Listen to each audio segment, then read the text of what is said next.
ഷാജി, ഞാൻ നിന്നൊന്ന് കാണാൻ വന്നതാ. ഇപ്പൊ കണ്ടില്ലേ? എനിക്ക് നിന്നോട് കുറച്ച് കാര്യങ്ങൾ പറയാനുണ്ട്. മര്യാദക്ക് സൈക്കിൾ കട നടത്തിയിരുന്ന എന്റെ മകൻ സോഹൻലാലി ഇപ്പൊ മോഹൻലാലായിട്ട് നടക്കും. അപ്പൊ രക്ഷപ്പെട്ടില്ലേട്ടാ, മോഹൻലാലായിട്ടല്ലേ നീ ഇടപെടണ്ട. എനിക്ക് ഷാജിയായിട്ടാ പറയാനുള്ളത്. എന്റെ മോനെ കൊണ്ട് മോഹൻലാലിന്റെ കോലം കെട്ടിച്ചത് നീയാണെന്നാണ് ഈ നാട്ടുകാരി പറയണത്. നിനക്കറിയാമോ കഴിഞ്ഞ ദിവസം അവരുണ്ടാക്കി വെച്ച പുകിലി?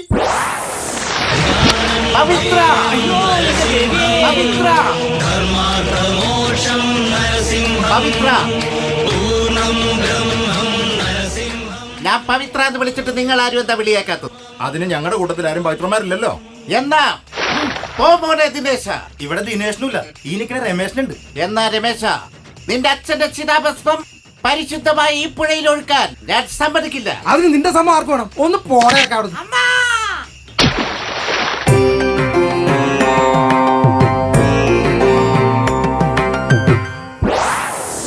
അയ്യോ, പിന്നെ നേവിന്ന് മുങ്ങൽ വിദഗ്ധർ വന്നിട്ടാ അവനെ രക്ഷിച്ചത്.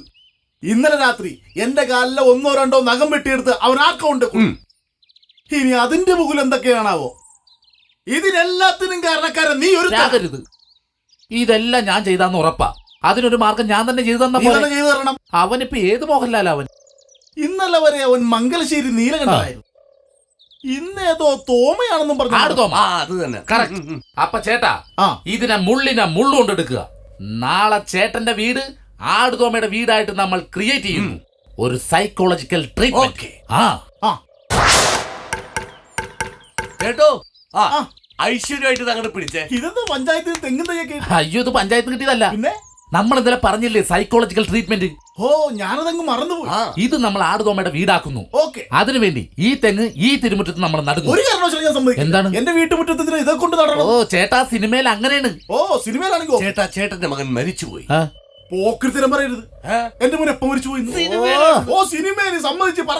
ചേട്ടന്റെ മകന് പകരം നമ്മൾ ഈ മുറ്റത്ത് ഒരു 18ാം പട്ട തെങ്ങ് നടാൻ പോകുന്നു. അതാണ് നമ്മൾ എടുക്കാൻ പോകുന്നത്. മനസ്സിലായില്ല. ഈ കൈക്കെന്ത് പറ്റി?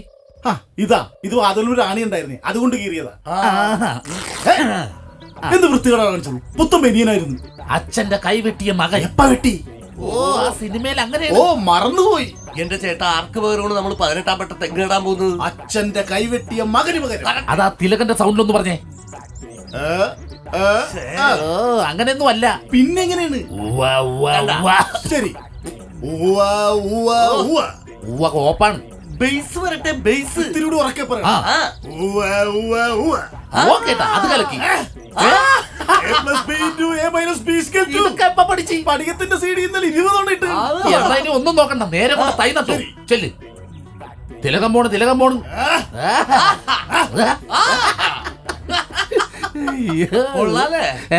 ഞാൻ ചിരിച്ചാവട്ടെ അലമ്പാവത്. ഒരു കുഴപ്പമില്ലടാ. നാളെ നമ്മുടെ ജംഗ്ഷനിൽ ഇപ്പുറത്ത് മോഹൻലാലുണ്ടാവും, അപ്പുറത്ത് തിലകനുണ്ടാവും.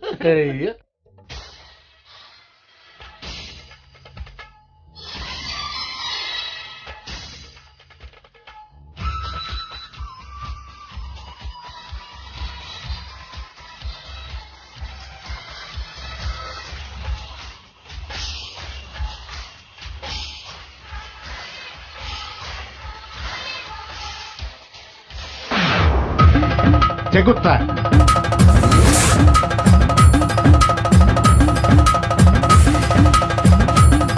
നിങ്ങൾ എന്റെ പേര് മാറ്റിയല്ലേ ചെകുത്താൻ? എന്റെ കൈവെട്ടിയവനെ പിന്നെ ഞാൻ എന്ത് വിളിക്കണം?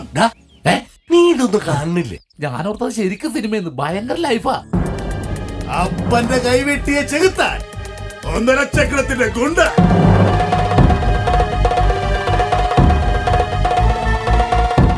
₹5 ഒരു പിച്ചക്കാരന് പോലും വേണ്ട. സ്വാഹയല്ല തോമ. അതല്ല നിന്റെ കാര്യം. നീ എന്തീ പറയണത്? ആ സിനിമയിൽ അങ്ങനെയുണ്ട്. മൈന പറയുന്നുണ്ട്. അല്ലെ നമ്മളിപ്പോ മൈനനെ തപ്പി പോകേണ്ടി വരും. അത് ശരിയാണ്.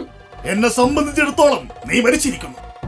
നിനക്ക് പകരം ഞാനൊരു 18ാം പട്ട തെങ്ങ് വെച്ചു. തെങ്ങ് ചതിക്കില്ല, കൽപ്പവൃക്ഷമാ.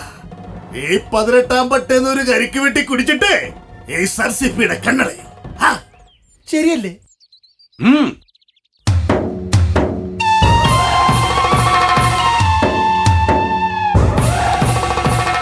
എങ്കിൽ ഈ 18ാം പട്ടയുടെ ചുവട്ടിൽ നിന്നാകട്ടെ എന്റെ അച്ഛന്റെ കുഴിമാടത്തിലിടാൻ ഈ മകന്റെ ഒരു പിടി നെഞ്ച്.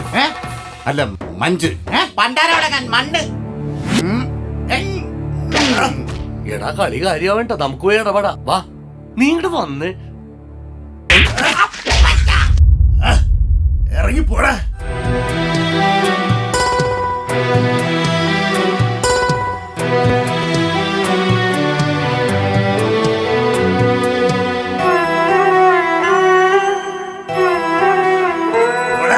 ചേട്ടാ എന്താണ്? നിക്ക്, ഞാൻ എന്താടാ? അച്ഛനെ തല്ലി ഞാൻ പോവേ. എന്നെ തല്ലി ഞാൻ പോവേണ്. നീ എന്താണ് വെറുതെ പോണത്? ആ? നീ മോഹൻലാലാണ്. മോഹൻലാൽ ഇങ്ങനെ തല്ലുകൊണ്ടിട്ട് പോയല്ല, തിരിച്ച് തല്ലിയിരിക്കും. അത് സ്വന്തം തന്തയാണെങ്കിൽ പോലും. അതാണ് മോഹൻലാൽ. ഹേ സവാരി ഗിരിഗിരി. ചെല്ല്, ചെന്ന് കീറിപ്പറിക്ക്. ചെല്ലടാ. അയ്യോടാ. നിന്നെ ഞാനുണ്ടല്ലോ. ഇങ്ങട് മാറിക്കടാ. ദാ, നിനക്ക് എന്തിനാ? നിന്റെ അച്ഛനാണോ നീ തല്ലണത്? ഞാൻ മോഹൻലാലാണ്. ആരുടെ അടുത്ത മോഹൻലാല്? എന്ത് പണിയാട്ടാ കാണിച്ചത്? നിങ്ങൾക്ക് നാണാവൂലേ? അത് കുഴപ്പമില്ല, ഞാൻ അവൻ്റെ അടി കൊടുത്ത് അവൻ തിരിച്ചെനിക്കൊട്ട് അടി തന്ന് പ്രശ്നം തീർന്നു. പ്രശ്നം തീർന്ന്, അത് ശരിയാണ്. പക്ഷെ ചേട്ടന്റെ സ്വഭാവം എന്റെ അച്ഛൻ പറഞ്ഞാൻ കേട്ടിട്ടുണ്ട്. 3 പേരൊക്കെ ജംഗ്ഷനിൽ നിന്ന് തല്ലിയിട്ടുള്ള ആളാന്ന്. ആ, അത് മാത്രമല്ല, അവിടെ അവനിപ്പോ ആരുമില്ല, ഒറ്റക്കൊക്കെയാണ്. ഈ 10 ഒരു ചേട്ടൻ അടിക്കൂലെന്ന് എന്താ ഉറപ്പ്? പിടിച്ചോടാ. അടിച്ച് മലയണ്ണാനെ പോലെ ആക്കി കളഞ്ഞ. ദേ ഒഴഞ്ഞു വീഴും. എന്തൊരു കഷ്ടമാണ് നോക്കി. അത് ശരി, നിന്റെ വീട്ടിലെ പ്രശ്നം പറഞ്ഞു തീർക്കാൻ വന്നപ്പോ നീ ഇവിടെ നിന്ന് മുറുക്കി തുപ്പേണ്. അച്ഛൻ തലക്കിട്ട് അടിക്കാണ്, ചോരയാണ്. അടിച്ചാ നിന്നെ? എന്താ ചേട്ടാ നിങ്ങളിങ്ങനെ അച്ഛനും മോനും കൂടി ഇങ്ങനെ തുടങ്ങി നീ എന്താണെന്ന് ഒതുക്കി അച്ഛൻ തലക്കിട്ട് അടിച്ച് ചോര വന്ന്. തലക്കടിച്ചാലും മോഹൻലാൽ അങ്ങനെ മാറി നിൽക്കൊന്നുമില്ല. ആണോ? ഇനിയിപ്പോ ഒന്നും നോക്കാനില്ല. ലാലേട്ടന്റെ അച്ഛൻ എടുത്തു. ആ മുണ്ടൻ കഴിച്ച് തലയിട്ടിട്ട് തകർത്തോ നീ. ഒരാളുമില്ല. വൈകുന്നേരം ഞാൻ മുട്ടരാന്റെ ഞങ്ങൾ ചോരെടുത്ത് വെച്ചേക്കാം. ചെല്ലി. കൊടുത്തോ കൊടുത്തോ കൊടുത്തോ. ഷാജി എന്ത് കാര്യത്തിലാണ്? നിന്റെ അച്ഛനൊന്നും അല്ല, അവിടെ കിടന്ന് മേടിക്കട്ടെ. എടാ വേണ്ട. അയ്യോ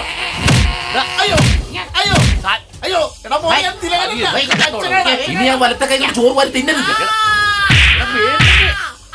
എടാ വേണ്ട. എല്ലുപൊട്ടറച്ച് ഇവിടെ കേൾക്കാല്ലേ? അല്ല, ഇപ്പൊ ഈ രണ്ടാമത്തെ കൈ എന്തിനാ?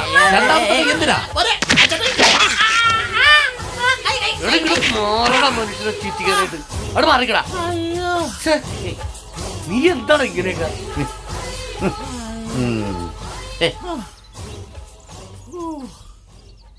ഇത് എന്തിനാട്ടാ ഇങ്ങനെ നീ പോക്കത്തിലും കാണിക്കണം? മുറ്റത്ത് കിടന്നുണ്ട്. എടാ ഷാജി, നിന്റെ വാക്ക് കേട്ട് ഞാൻ തിലകനുമായി എന്റെ മകന്റെ കയ്യിൽ നിന്ന് ചാളപ്പോൾ അടിയും വാങ്ങിച്ചു. എന്നിട്ട് നീ ഇവിടെ നെരുതിയിൽ എണ്ണ ഒഴിക്കണാണ്. ഇറങ്ങിപ്പോടാ. എന്റെ ചേട്ടാ, ഞാൻ അവന്റെ അസുഖം മാറാൻ വേണ്ടിയില്ല ഇതൊക്കെ ചെയ്തു കൂട്ടിയത്.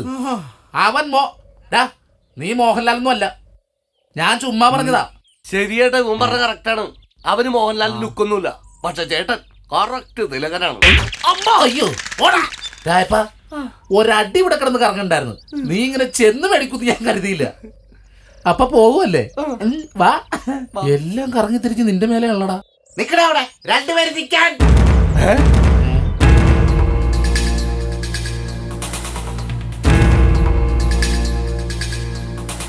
നിങ്ങൾ നോണ പറഞ്ഞാണല്ലേ എന്നാന്ന്? എനിക്ക് മോഹൻലാലിന്റെ ഫിഗർ ഇല്ലെന്ന്. എനിക്കറിയാം ഞാൻ മോഹൻലാലാണെന്ന്.